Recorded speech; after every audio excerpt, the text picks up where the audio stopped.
Allah says in Surah Al-Imran, chapter number 3, verse number 8, Rabbana la tudhi qulubana ba'd idh hadaytana wa hab lana min ladunka rahma innaka antal wahhab. Which means, O Lord, let not our hearts deviate after thou hast guided us, and grant us mercy from thy bounty, for thou art the granter of bounties. The other dua which I always make in the starting of any lecture, which is asking for help for Allah subhanahu wa ta'ala, which you can do when you begin any speech or when you're doing something which is very difficult, is the dua which Musa alayhi salam made when Allah subhanahu wa ta'ala asked Musa alayhi salam, then go and give the message to Pharaoh. So it's mentioned in Surah Taha, chapter number 20, verse number 25 to 28.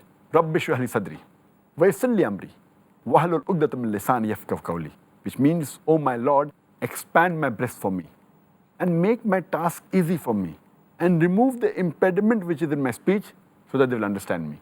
And you know, Musa alayhi salam, he was a stammerer. And as many people are aware that even I, during my childhood, I was a stammerer. And even now I sometimes stammer.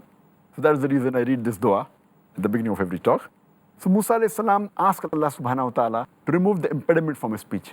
And furthermore, so that they will understand me. And there is a barrier many a time between you and the person to whom you are giving the message. So we pray to Allah subhanahu wa ta'ala, may that barrier be removed. Therefore, before every talk, I supplicate, so that the audience, if there is a barrier between the audience and myself, it is removed.